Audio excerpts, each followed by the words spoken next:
Hello and welcome to this primary election debate for Republican candidates for Arizona's Congressional District 4.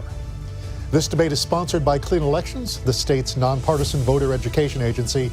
My name is Richard Rellis and I'll be moderating this debate all by myself. The format for this debate will probably be familiar to you, but the way we're sharing this debate is part of a brand new effort to support democracy in Arizona. Thanks to a partnership between the Clean Elections Commission and the Arizona Media Association, we're working to make sure these 2024 debates are the most accessible in Arizona history. That means this debate and dozens more between now and November will air on a long list of local TV stations, radio stations, and digital platforms, including support from local newspapers. It's a shared effort among hundreds of local media brands across Arizona. Transparency is critical here. That's why these debates have been designed with input from a broad group of journalists in Arizona representing both urban and rural communities. And we've tried to keep the rules simple. Each candidate will have 2 minutes to make an opening statement and 1 minute for a closing statement. Candidates have drawn straws to determine that order. Throughout the debate, I will pose questions to each candidate, allow them to answer, and then make sure other candidates have a chance to respond. Whenever a question is directed at a specific candidate, only that candidate's microphone will be open. At all other times, every microphone will be open. And thank you to voters across Arizona who've submitted questions for this debate. We've reviewed all of them to make sure every voice is heard. However, no candidates have been given advanced access to any of the questions. With that, let's start off by introducing our candidates for this debate. Dr. David Giles, Jerome Davison, Kelly Cooper, and Dr. Zuhdi Jasser. Based on the drawing of the straws, Dr. Zuhdi Jasser, you have the first opening statement, 2 minutes. Thank you. We have a country to save. I'm Dr. Zuhdi Jasser. I'm the son of Syrian immigrants who escaped a dictatorship in Syria and taught me that I could be more free in America to practice my faith and speak than I could in any other country in the world. My family and I have raised 3 kids. My wife, Gada, and I have 3 kids, 2 in college and 1 in high school. We're worried about the legacy. We're worried about our country. We are at the edge of a cliff thanks to the radicalization of the Democratic Party and rubber stampers for Biden's policies like Greg Stanton. When you put your head on the pillow at night, you're probably worried about all the things that I am. The hemorrhaging borders, the crime, the drugs, the consumption of our resources. Also, what are the solutions? As a doctor in primary care, I run my own business. I have been a small businessman and also taking care of families here, Mesa, Tempe, Chandler, and Scottsdale. And I want to take care of the body politic. I've been battle vetted and battle tested. I've taken on massive establishments both inside the country and across the planet. Appointed to the U.S. Commission on International Religious Freedom, taken on radical Islam, and my family and I paid a big price for that, targeted by Al-Qaeda, ISIS, and others. I've stepped towards that fire. I've also stepped towards the fire against the medical establishment during the pandemic, one of the few voices for the voiceless, standing for medical freedom, academic freedom, standing for parental rights for the no reason that we kept our kids home during the pandemic when they should have been in school. I want to take that legacy and represent our district in CD4. There is hope. We need candidates that can bring hope, bring leadership, and I ask for your support in this movement. There is a movement behind my campaign. Be a part of it. Thank you.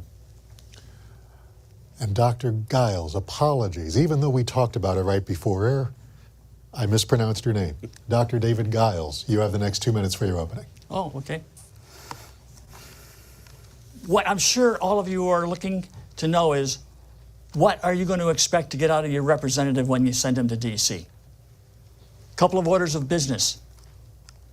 I want to work with other representatives in Congress and in Senate to finish building the border wall. And it's not just finish the border wall. I mean seal the border wall. Nobody gets across. You go down to the nearest port of entry and you cross there. That's one order of business. Second order of business is we get this economy back on track. We stop with the regulations that are hurting our economy. We get that XL pipeline opened back up again. We start drilling for our oil in Alaska. We need to become back to the energy leader in the world. We can do this. We were that way before. We need to return to that level, and that will bring the economy back in line, lower our inflation, maybe even reverse it just a little bit. One other thing I wanted to talk about is our Constitution. The Constitution under the 10th Amendment says anything not specified in here or denied in here reverts back to the states or the people, okay? The Department of Education is not here. It belongs back. We got to stop the DC people from telling us how to raise our kids, how to train our kids, stop indoctrinating our kids. Most important there. And another one is to change our, I'm going to say immigration for the lack of a little bit of something better. But we need to stop and start counting our citizens in our census. It's an unfair advantage for other nationalities, other countries' people in a census. It gives them an unfair weighted advantage over the other states in the country. Thank you very much for your time. And now that I messed up his name, I also realize I messed up the order in my rush to correct his name. We'll get it right at the end. Kelly Cooper, you have the next opening statement. 2 minutes. Awesome. Thank you very much. You know, Arizona, this is my opportunity to introduce myself to you, and tonight you're going to be treated to a panel of great candidates and people that I believe in their heart and soul want to do the best they can for this district. Myself, I'm a Marine Corps veteran. I've served all over the world. Been deployed on an hour's notice to go guard borders in other countries, just like we need to solve that problem here in our country. I'm a husband and father of two. My young children deserve the American dream that we all expect to be able to pass on to our families. I'm a small business owner, and I'm responsible for the support and creation of hundreds of jobs in this state and in this district. And when it comes to my credentials, they far exceed everyone else on this stage in solving the problems that are facing you and your families today. You see, for me, I believe the American dream is a fading dream. And whether you are a kid coming out of college looking to start your family and start your life and struggling with the idea of owning a home or purchasing a home, or you're a young family starting to raise your kids and looking at the prospect of not being able to afford decent education or gas and groceries, or whether you're on a fixed income and you're having to decide between your medicine and your rent, I am your candidate that understands the plight you're facing today, and I will fight tirelessly, as I've done for the last 4 years and beyond, to make sure that your views and your needs are represented in Congress. I thank you for taking the time to listen and pay attention to us. My name's Kelly Cooper, and I will be fighting for your American dream and mine. Thank you very much. And our final opening statement, Mr. Davison. God bless you. Good evening, Arizona. First, I give honor to my Lord and Savior, Jesus Christ, and to express my profound gratitude for having the privilege of being a citizen of the greatest nation in the world. My name is Jerome Davison, a father of 5, the grandfather of 3, former Arizona State running back, former fullback for the Oakland Raiders. But for the last 3 decades, I've been serving as a pastor faithfully, joyfully, and I'm excited to be here before you tonight. America is at a crossroads, not only because of political division, but because of a spiritual battle that is raging between good and evil. And we need strong leaders in Congress who will deal with that. I'm the only candidate on the stage tonight that has the courage and the charisma to deal with the challenges that we're facing in Washington. I'm the only candidate on the stage tonight that is willing to offer an immigrant moratorium.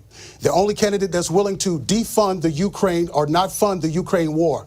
The only candidate that's looking to score an A+ rating with the NRA. This is why I believe that the Democrats are going to disguise themselves as independents and pull a Republican ballot for one of my opponents. But we need strong, bold leaders right now in this hour who are willing to stand with the President Donald Trump America First policies. Why? Because we know they work. The policies are going to work. And we need bold people that are going to stand with that. Some of my opponents are refusing to say his name, but that's okay. That's their fight.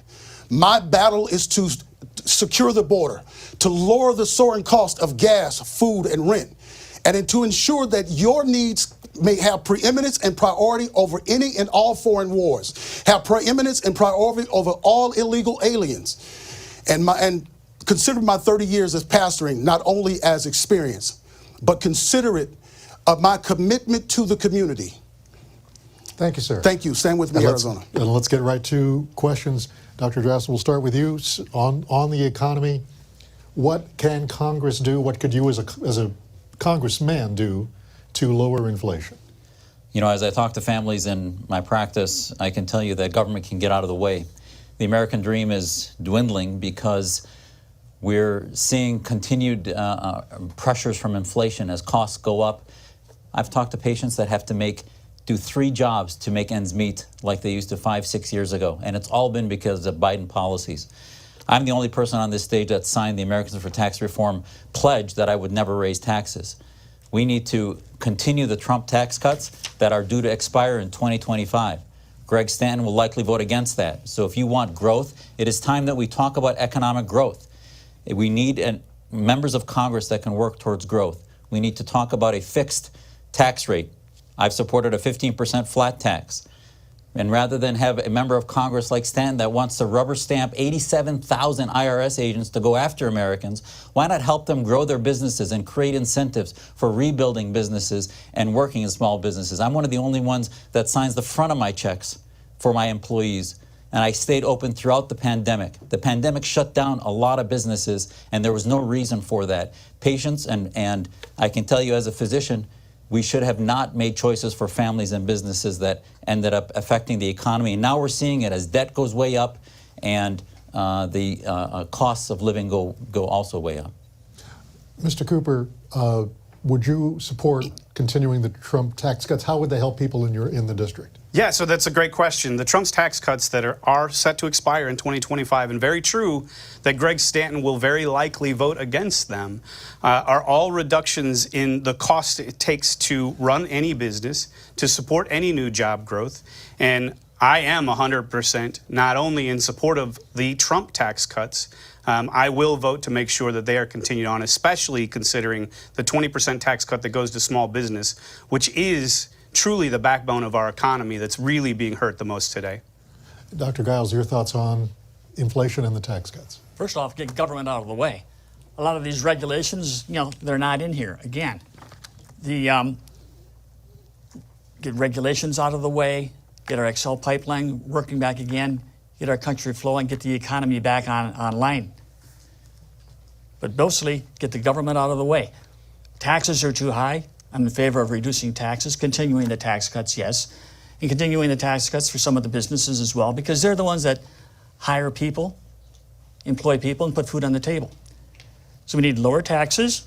We got to stop printing money, is one thing we need to do. We need to stop spending wasteful. We have a spending problem. We're sending money to countries people that hate us. We got to stop doing that as well. We need to take care of our own people. Stop taxing our people and start supporting them, and stop giving away our money wastefully to other countries that hate us, don't appreciate us. When we have homeless, when we have veterans, people here that need our help. It's America first. It's back to MAGA again. And I supported President Trump since the day he walked down that escalator. Look at my website. I had dinner with him, and he signed the photograph for me. Mr. Davison, tax cuts, the economy. He mentioned housing. Does the federal government have a role in trying to reduce the cost of housing, especially for first-time home buyers? Yes, absolutely. I do believe we have that because we control the purse in Congress. And I think getting the economy going is very simple. Renew those oil drilling contracts that the Democrats say that are not there. And the only reason most people are not grabbing those drilling contracts is because of all the government stipulations. They apply for it. It's going to take them maybe 5 or 6 years to get it. And they got to pay a whole bunch of dollars and money to get that. So I believe it's very, very simple. I believe that we need to drill. We need to frack. We need to burn coal. We have the cleanest burning coal in the world, and it's very cheap. I believe that we need to embrace nuclear energy. It's very effective. It's very powerful. It's going to get the economy going again. Yes, I do believe that we need to extend the Trump tax cuts from the corporate down to the mom and pop stores, give the mom and pop businesses 3-year incentives, tax cuts. And every time that they employ a new person, they give them an extra tax cut. But these are the incentives that's going to cause the American people to feel hope again. America's going to be revived economically, and then we'll start booming. But specifically, very briefly, is there a role in reducing, can the government do something to reduce housing costs? Or is yes, that a free absolutely. market? We got to close the border. See, there's not a housing crisis, and there's not a housing shortage. There's only because we have a large influx of new people that have not naturally grown into this country. Yes, we also have to stop BlackRock and other foreign countries like China for buying property here. That's going to keep the prices of houses down. That's what we can do in Congress. Dr. Jasser, the affordable housing crisis. I think one of the things that I talk to families is how many times they have gone to buy a house and then they see that taken out from under them as their loan gets approved by a foreign entity. I can, as a congressman, on day one, say that we are going to make it illegal for foreign countries to buy property here without appropriate approvals at all. And I think ultimately that is buying properties out from under our families in our district across Mesa, Tempe, and Chandler. Dr. Giles, is that the answer? Affordable housing. Well, first off, cut some taxes out of that. Property taxes are killing us. And a lot of these places keep taxing more, the cities keep taxing more, and they keep spending more. And back to the spending problem. If we cut the housing taxes, people can afford housings. And stop with that phony incentive that got a lot of people to buy houses that they couldn't afford. Help people buy houses they can afford. Cut their taxes. Educate them. No dumb sheep. This is a big issue in the district, as there's a lot of families wishing to buy houses in the district. What would you do to help them? Yeah, it was part of my opening statement is to talk about the housing crisis and what it is to come out of college and try to own a home and really find out that you have to have 10 friends to go in and purchase a home with you. It's great that the other candidates on this stage talk about idealistic views about what they think they can do to solve those problems, but really the number one issue that we can do to solve the housing crisis in this country is let the states be their states. Let them handle the issues that are there. We have to get back to energy independence, energy dominance in this country so we can reduce inflation, which is up 20% since the start of the Biden administration. We have to look at all the different things that we can do from a federal government to reduce the burden of regulation that's being weighed down on the people in this district so that the state can take action to control and reduce the housing costs that are coming up today. We're going to move to immigration. We'll start with you, Dr. Jasser. What is the best way to reform the asylum process in this country? Is the asylum process something worth preserving? And I'll ask the follow-up now, because I imagine everyone's going to weigh in. Are people who come into this country and claim asylum, do you consider them being in the country legally? I can speak to this for sure because my parents came here as political refugees from Syria and got legal asylum, asking for it before they came and getting it a few months later from their member of Congress. I grew up in Wisconsin. I can tell you ultimately that this is not, immigration should be legal. This is about folks that are rushing in illegally, lawlessness. And yes, if you look at my 8-point plan at z4az.com, you'll see a prescription for reform. Number one is sealing the border. Number two, I call for a deportation of Biden's illegals. We've had 6 to 12 million come across the border in the last 4 to 5 years, and ultimately that is lawlessness, is bringing drugs, trafficking, and so many other things, and making it, I think, an embarrassment that we think that we have people that are actually waiting in line to come here, and yet they're rushing across in the thousands every day. And ultimately, this is how, and if we look at reform, we've talked about asylum, we should reform that and have people ask before they come in the country, rather than passing through 3 countries in the country they come through. And if you look at the website, for example, of Mr. Cooper, he has on his website, it says, result of broken system migrants must live in the shadows. I mean, that language is language that could come from Biden, could come from Gallego, it could come from Stanton. This is not the type of border policy. We need to be clear, because this is the number one issue that's affecting voters. They're worried about the destruction of this state from people coming in illegally. It's a privilege to come here, and my parents came here legally, and so many people want to come here legally, and they should do so. with a government that enforces the law. We need to renew congressional authority on that. I was going to go down the line, but No, but we're coming over name. here because you know you have to. Mr. Cooper. Yeah, so it's great that Zudy wants to cherry pick my statements on my website and not talk about in context the entire view. But I'm sure that all of the voters can go to my website, kellycooperarizona.com, and read what I actually stand for. It's pretty clear that what's happening today, and honestly, Zudy over here can't really quote the right numbers. We're up to 17 million illegal migrants in this country today. That's a burden on not only your education system and your healthcare system, but the social safety net that all of us rely on in case we were to run into trouble, like, I don't know, what's happened over the last 3 or 4 years. The idea that we just want to have people come in here and live under the shadows is ridiculous. But I will say that what Biden has done at our border has created a humanitarian crisis. People do come into this country legally. They have to wait a long period of time before they can do anything else. And then they're stuck trying to figure out how they make their family work. And then you have the Biden administration telling people to come illegally. Rush the border, he said. And all of the people came. And now they're here, and they should be deported. I think you're exactly right, Zudy. They shouldn't have been here in the first place. Our borders should be secure, and all those folks should be sent home. But they are here. They can't have jobs, and that's why you see rising crime, because people are stuck without the ability to manage for themselves. And that lies right at the feet of the Biden administration, endorsed by Greg Stanton on an everyday basis. Back to you, Dr. Giles. The asylum process, how do we reform it? And do you consider those who come to this country and claim asylum as being here legally? That's two parts. First part is asylum needs to be done in their home country at the American Embassy, United States Embassy. That's where the asylum should be given, granted there. Once granted, put on a plane and fly them in. Illegal immigration, your second part?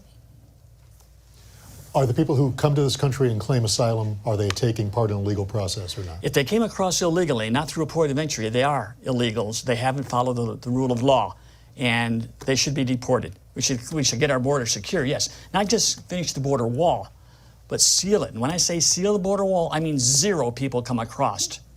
Our Border Patrol people should just point them one way, left, east, west, to the nearest port of entry and follow the laws that are at the port of entry. The court cases, you don't just let them in. You have their court hearing right there on the spot and make them wait outside until they get it done. So asylum in their home countries, we should deport all of people who came across not through a port of entry.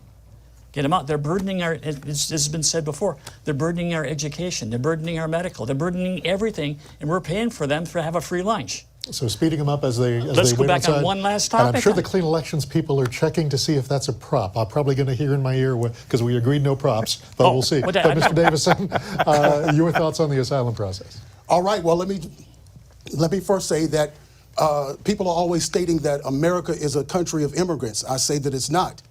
I say that America is a country of citizens. We are a country of laws, and those laws are meant to be obeyed. When people come across that border and they come illegally, they have disobeyed the law and they have become illegal. But once you come through the process, which we have called immigration, we have an Immigration Act. And one of the things that Biden is doing and has done is that he's bypassed Congress. Congress every year annually is supposed to sit down with the President of the United States and discuss the number of refugees and asylum seekers that we will allow into this country. But he has not done that. He has broken the law, and he should be impeached for that. The American people are suffering behind this influx of millions of people who are overtaking their housing, overtaking their food and crime, home invasions, many things. Immigration is wonderful. I believe that we should have extra judges for immigration courts to make sure that the process speeds along. But when people come in like they're coming in, they're only being used as puppets for the Democrats to have Democrat votes and to get extra seats in Congress and to overflow the voting process. Sticking with you, staying on immigration, what do we do with the people who came here as children, who now have gone to college, maybe started families or gotten careers here? I think that's a great question. Now, here's the deal. If I won this seat by fraud, and I'm in Congress for at least 6 years, but yet my fraud is discovered, should I remain in Congress or should I be removed? If people have come into this country illegally, and I'm a pastor, I love people. I love you, and I know people are coming here seeking the American dream. But this is too much on the American citizens, and we have to consider our citizens and their needs first. I'm an America First guy, and that's what I stand on. I think that's an important distinction that needs to be made. This is about America first. You know, we talk about all the people that are coming here illegally, and we talk about the people that have struggled to come up from South and Central America, but we are a nation of laws, and we must hold to those laws. That's what a constitutional republic is. So the folks that have come here illegally should go home. We should institute remain in Mexico while asylum claims are being looked at. We should make sure that law and order is held true in this country if we want the values of America to continue forward. And really what those migrants are attempting to come here for is looking for that foundation of truth. And it's been taken away. The Biden administration has completely dismantled what we know of as security as a nation, and what we all know is a nation without borders is no nation at all. Whether it's the northern border, the southern border, whether it's using the CVP app and chartering flights from their home country straight in, the Biden administration is using this invasion to take your tax dollars and funnel them to the cartels that are trafficking people into our country. You're the doctor of theology. I'll ask you for the biblical or the theological based answer to the immigration and what we've been talking about, especially with children. You were talking about the children that were brought in here as babies, okay, 6, 7 years old. Now they've gone to school. They got maybe a college degree or two. They've been here 18 years. They know English. They know the American history. If they don't want to apply for citizenship and get their American history, maybe we should reevaluate letting them stay here. If you don't want to be a citizen, send them back home to where they came from. There is a path to citizenship already there. We don't have to create a new one. We don't have to have forgiveness. Just follow the path that's there and let them be citizens. Now, if they all went out tomorrow and applied for citizenship, you know, great, let them stay. They're in the process of following through becoming a citizen. Dr. Jasser, your thoughts on the children the immigrants who came here as children? You know, listen, as my friends have said, we are a country of laws, so I would allow due process to work its way through.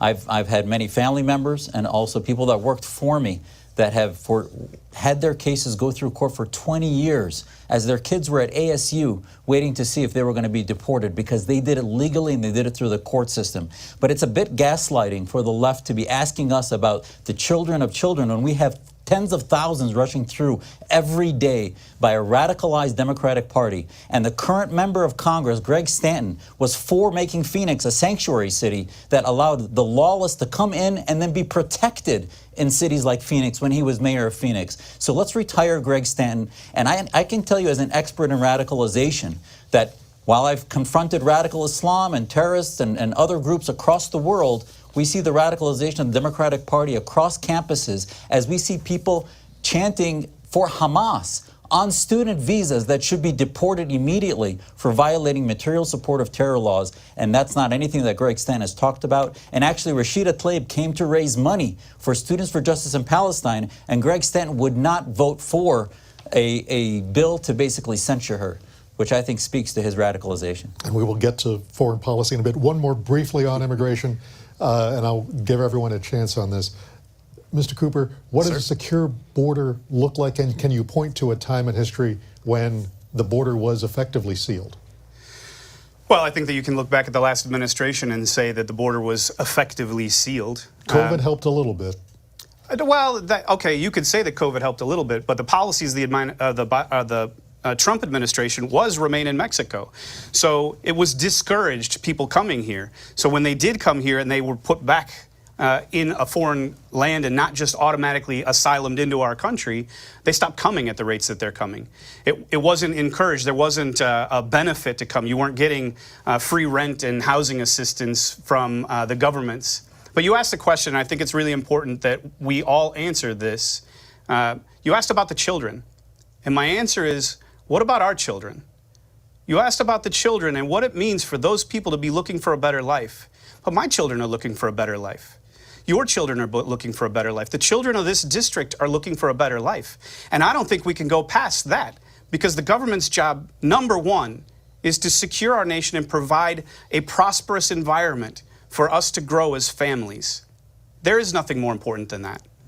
Mr. Davison, is there a number or a metric you would say this is what a secure border looks like?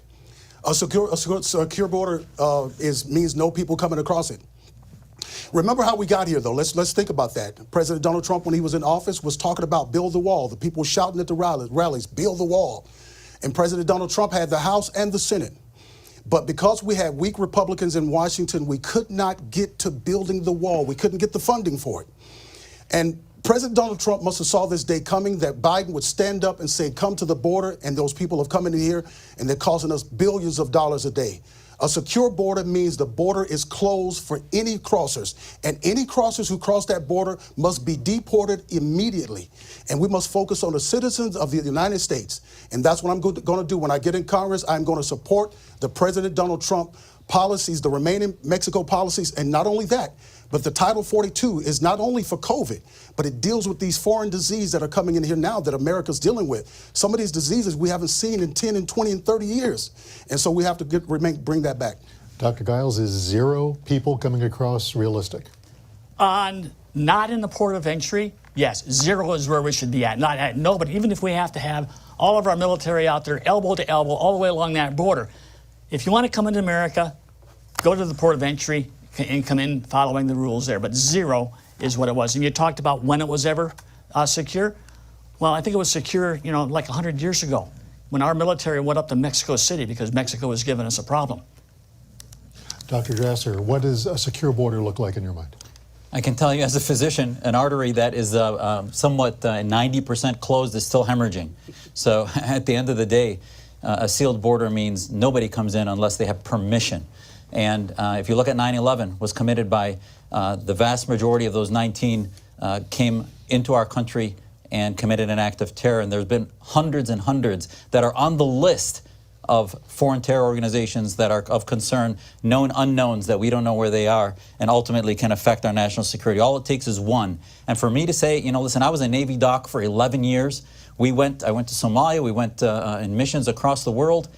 And while we fought to keep other places free, to tell me we can't seal our own border, we have the technology to do it, we just don't have the will, and a radicalized Democratic Party wants to see that erode the underbelly of American freedom. And if we love our country, if we love this country, we will seal it and allow people to get permission to come in, just like my parents came here. We'll change to foreign policy, specifically Israel. We'll start with you, Mr. Sure. Cooper. How do you feel about how Israel is conducting its war against Hamas in Gaza?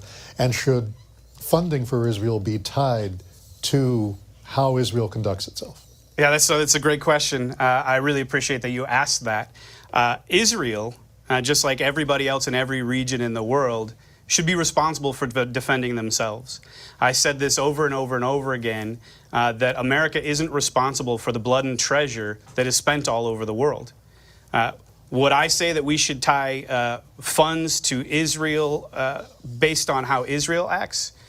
No, I don't. I think that Israel is responsible for defending themselves, and we don't have a say in how that's done. But I would also say that we don't have a responsibility anywhere in the world to be sending our own blood and treasure. I'm a Marine and I've served all over the world, and I can tell you, and I'm sure Dr. Jasser will tell you the same thing, none of us will wish for our own brothers and sisters to be sent into harm's way under almost any circumstances. And there are way too many problems at home for us to be sending money anywhere else in the world. Mr. Davison, your thoughts on how Israel is conducting its war?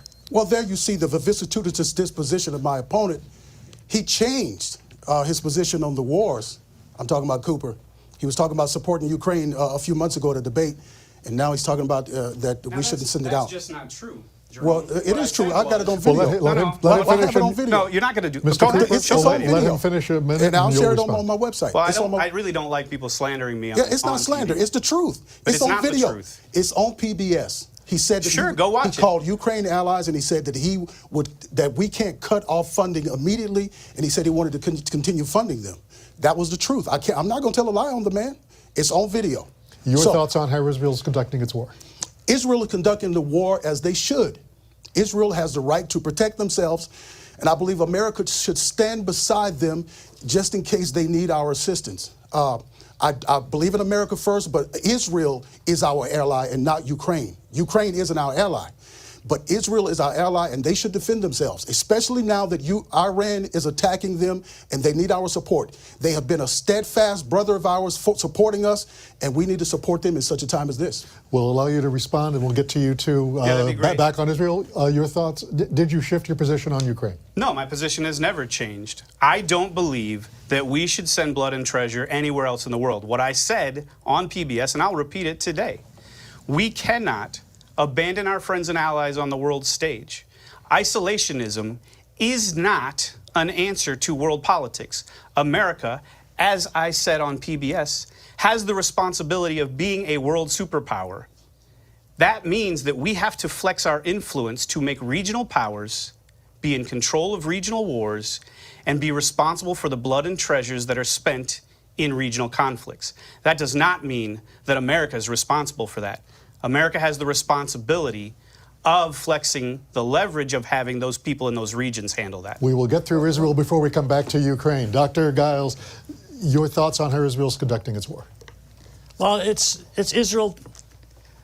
They are God's chosen people. We don't curse them. We don't cause them harm. We help them when we can. Even when you talk about, I've already stated, we should stop sending our monies to overseas to countries that hate us, but Israel's not one that hates us. And if we did stop sending money to Israel, there's enough people here who will send donations directly to Israel, and guess what? They'll get the government out of the way, and they'll be better off for it. So, as far as how they're conducting the war, was it a couple months back, when Iran shot 350 missiles, drones, or something into Israel? How do you think it would happen if Israel shot 350 drones and missiles into Tehran? Dr. Jasser, how was your thoughts on how Israel's conducting its war? Yeah, I'm actually so glad to hear Mr. Cooper's description, because I want the voters to really go back and listen to that, because ultimately he just doesn't get it. Israel was attacked on October 7, which none of my colleagues here on the stage have mentioned, October 7, where it was equivalent to 50 to 100 times 9/11. And ultimately, genocidal Hamas soldiers went across the border into Israel and slaughtered and beheaded children, infants, elderly, and others. This was a horrific act of war, and what they're doing now is ultimately finally defeating Hamas. This is a just war, no different than our war was just when we went to Afghanistan to defeat the Taliban and Al-Qaeda. So ultimately, this is about anti-Semitism. It's about context. My colleagues can't seem to articulate and understand what's happening, why the West is at stake. Israel is a little America in the Middle East surrounded by enemies. And if we're going to continue to have people, and what you're seeing here is just more Greg Stantons. Greg Stanton can't seem to articulate what is at stake and why Israel needs to be defended. Just sits on his hands as he's being protested by the radicalized fringe of his party. And yet we need to defend Israel because they stand against anti-Semitism, and the anti-Semitism we see across campuses has been funded by Qatar, by China, and all of our enemies. So this is an existential crisis that we're feeling right now, and we need to be leaders in that, not just simply say nothing is important. Let's move to Ukraine, as you wish to do, and a question on it. Would you have voted to keep Speaker Johnson? The battle on that was partially funding the war in Ukraine. How do you feel about our funding in Ukraine? Do you support Speaker Johnson in that effort? Well, absolutely. I want to get to that question, but first I want to address Dr. Jasser's. Dr. Jasser seems to think that all of America is under attack by radical Muslims. We're not concerned about radical Muslims. We're concerned about radical Democrats and radical Democrat policies that are destroying this country. And let me tell you this. America is not concerned about radical Muslims on our country, because we have the Second Amendment that will deal with that. Wow. But we are worried about the Democrat policies that are destroying this country. Now, would I vote for Speaker Johnson? I would have voted to get him out of there, because he turned his back on America, and he funded not only the Ukraine war when he said he wouldn't, but he funded abortion up to birth, and that's why he needed to be gone. Let's forget Ukraine for a second. He said that radical Democrats are more dangerous to this country than radical Muslims. Your thoughts, Mr. Jazz? The radicalization process is similar, and for him to separate this out bespeaks to a basic misunderstanding of what's happening to our children across campuses. They're waving flags about Palestine. They don't even know where Gaza is on a map. But yet ultimately, the movement is a neo-Marxist jihadist sort of amalgam of radicalization, which is very similar. Why? Because the DEI wokeness, the CRT, critical race theory wokeness that created the Black Lives Matter movement and other movements that he's trying to talk about, that destroyed many cities and so many businesses, is about a destruction of the foundations of America. And the Islamists join them in that. There's a red-green axis of the far left and the Islamists working together, just like in the UN, the Irans of the world work with the Chinas. The radical Islamists, which is a quarter of the world's population, also work with the radical far-left progressivists. That is what we're seeing in campuses and what my friend Jerome Davison was trying to articulate. But this is why we need people. We need people in Congress that get it and can hit the ground running to take this on. And I can be an antidote to the Rashida Tlaibs and Ilhan Omars on day one. About a minute. That's how much everyone's about getting for their reply, and I'm tracking it. Yes. Mr. Davison, he invoked your name. You get about a minute. Okay, let me just say, Jerome Davison for Congress, you need somebody like me who knows what's going on. The radical Muslim movement, that Palestinian thing just happened. But what has been taking place in our country and in our schools and in our border has been Democrat policy. He just said it again. And then he threw in the Islamic stuff with the Palestine movement. We are facing radicalized Democrats, and they need to be removed, along with Greg Stanton, who is supporting it 100%. It is the Democrat policies that is the danger to this country. I know what's going on, and I have articulated this point, and that's why he stole my point. And he continues to do that. But I'm Jerome Davison for Congress, and support me. I will fight for you. I'll let you weigh in on Ukraine or the radicalization of Democrats and or Muslim. I spent 22 years in Saudi Arabia living and working there, so I know a little bit about the Islamic faith. It's inconsistent with our Constitution. That's all. I'll leave it at that. Let you guys look around and find out what it is. But as far as the funding of Ukraine, Johnson's done a couple of other things that have gotten me and probably all of the people come together. He did not provide the funding bills that he promised to do. He went with a bill, continuing resolution. Wrong. At that point, he should be taken out. However, it would hurt our country to do that at this point. We need to be unified together and look at America first and get Congress together to make these funding bills and do their job. That's what they're there. That's the first thing that they're supposed to do.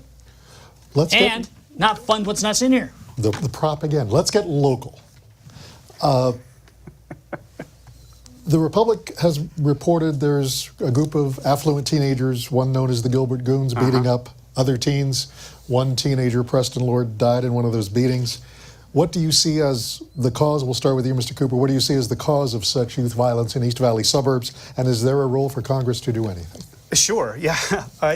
Enforce the law. The Gilbert Goons are an example of exactly what happens when law is undermined on a regular basis. Every single day, whether it's at the border or in your community, you see laws being subverted or undermined and not enforced. You see it from your attorney generals across the country. You see it from Greg Stanton, who, Jesser was right. Zudi correctly pointed out that Greg Stanton was the one of the original mayors that attempted to make Phoenix a sanctuary city. But what he didn't say is that Greg Stanton is also the original defund the police mayor, and in 2012 froze police hirings while crime and population were rising for the next 6 years. Law and order and the lack of law and order and enforcing laws is exactly how we got to this point. And the Gilbert Goons is a picture of what happens when you don't enforce the laws. Pastor Davison, youth violence. Youth violence, we need to get back to parenting.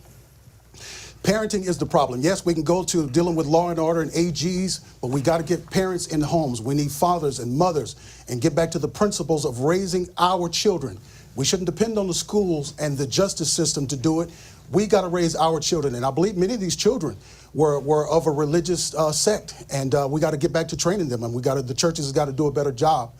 But law and order should return. And we need policymakers who are going to enforce those laws and write those laws and make sure that they are enforced and make sure the law is being upheld. And that's what I'm willing to do in Congress. Dr. Gauss. Enforce the laws. I mean, if you take some of these young kids that have not had proper parenting, because it goes back to the family is being undermined, we got to get back to our good Christian values and get them back in and train them up right.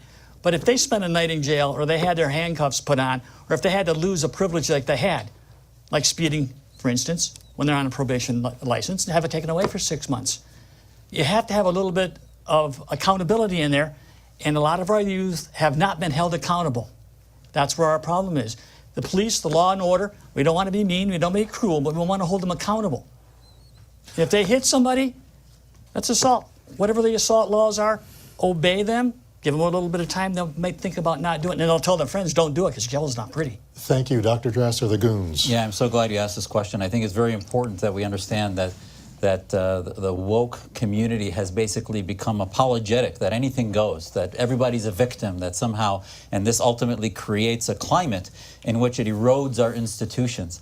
And I've been involved, I want to mention, Cooper had a video in which he went in front of a recruitment station and said that, what would solve the goons' problem is if they join the military.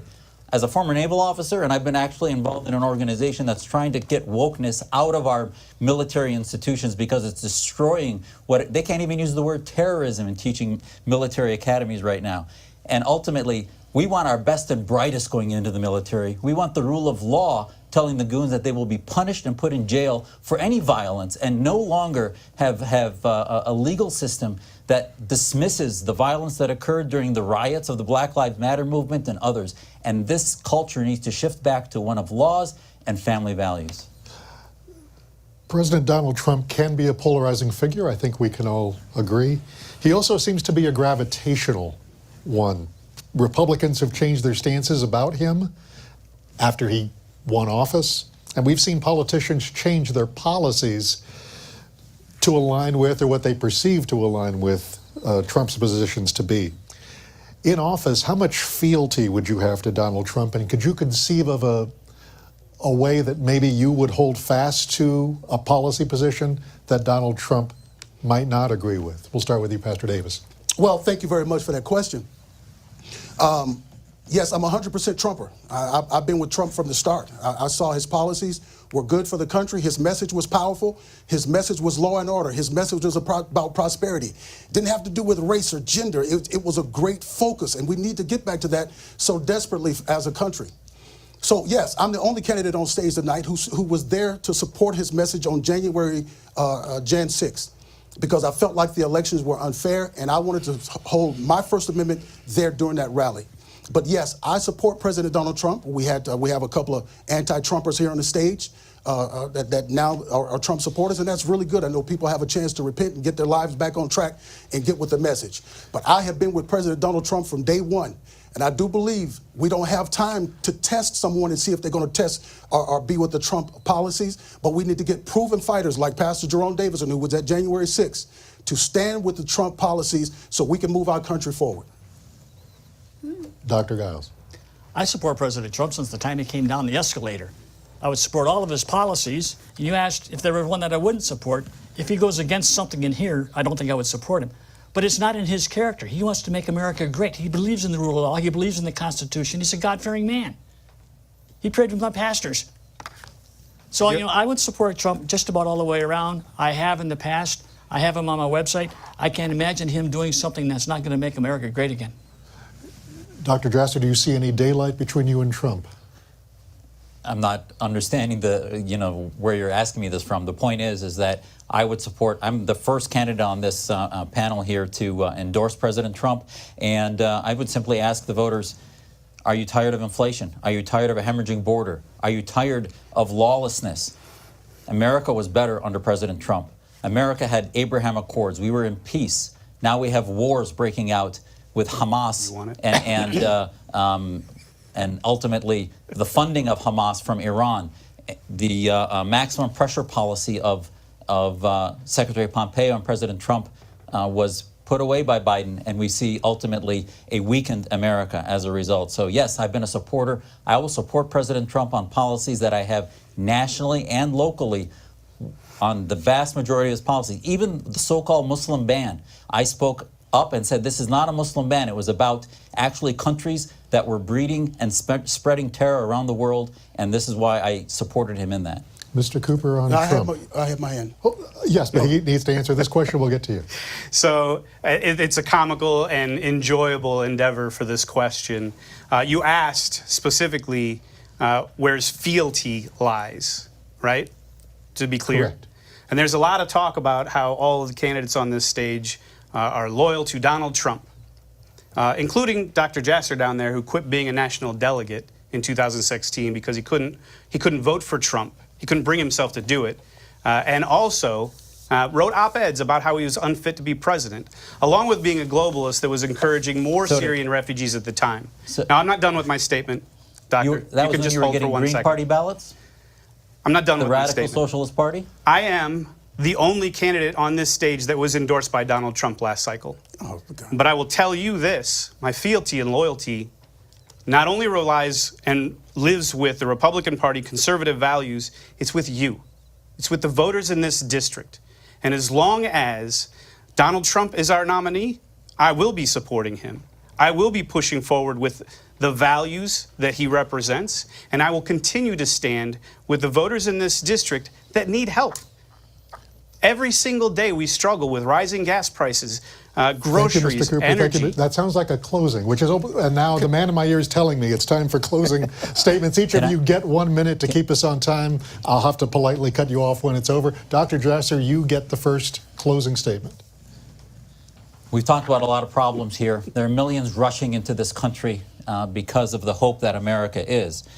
We need to elect a candidate to Congress that isn't missing in action, that has had a real job, vice Greg Stanton, that really hasn't other than his government jobs, and ultimately rebuild America's promise and renew America's promise in what we are. I believe in Americanism. I believe I can hit the ground running to be a leader, not to have on-the-job training, and I think you've seen today the difference in the clarity of what we stand for and what I can bring to the table as a member of Congress. So ultimately, it's important. I ask for your vote. I ask for your support to join the movement. I've been endorsed by a broad array of Americans, from Charlie Kirk to Senator Kyle to Governor Brewer, Sal DiCiccio, Hugh Hallman, Hugh Hewitt, and Glenn Beck. This is the type of movement I'm creating and helping build. Go to z4az.com to become part of this movement and realize that I can bring success to this district, to Mesa and Tempe and others that other candidates cannot. So thank you. Mr. Cooper, you get the next closing statement for 1 minute. Yeah, absolutely. My name is Kelly Cooper, and I've stood here today and I've been on many other debate stages and talked about what I believe to be the major issues in this district. I've given you my credentials over and over and over again about signing the front of paychecks and having a job. There are folks on this stage that don't know what it means to have a job, that have never created a job and don't know what it means to be responsible for those people that work with you. I believe the American dream is fading, and I believe that you need a candidate like myself that understands the issues that are facing you today, all of the struggles, all of your hopes and dreams, and the wishes that you have for your children and grandchildren on into the future, and can help restore the American dream. Because while all these other candidates are going to pretend that they're a certain thing, I am the true, real deal, and I will never back down from the fight of making sure your American dream is protected. Go visit me at kellycooperarizona.com. The only endorsement that I would ask for today is yours. Dr. David Giles, you have a minute. As your representative in D.C., I would bring wisdom and my experience in there. I grew up in a Christian family, in a patriotic family. My father dropped out of 8th grade to go fight in World War II. He was blessed by a letter from the Pope and from the President on their 50th wedding anniversary.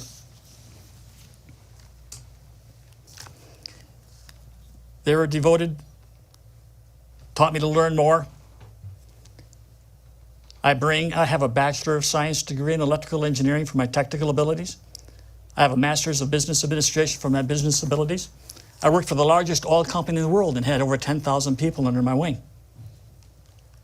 I have a pilot's license.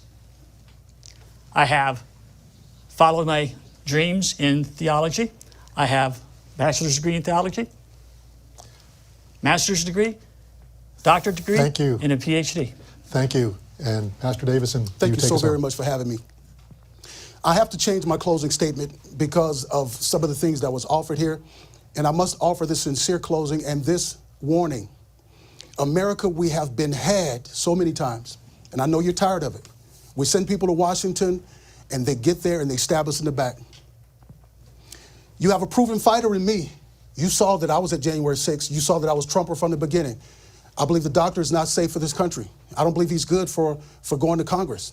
I believe he's going to turn his back on Trump based on his past. I don't believe Cooper's a true Trumper all the way.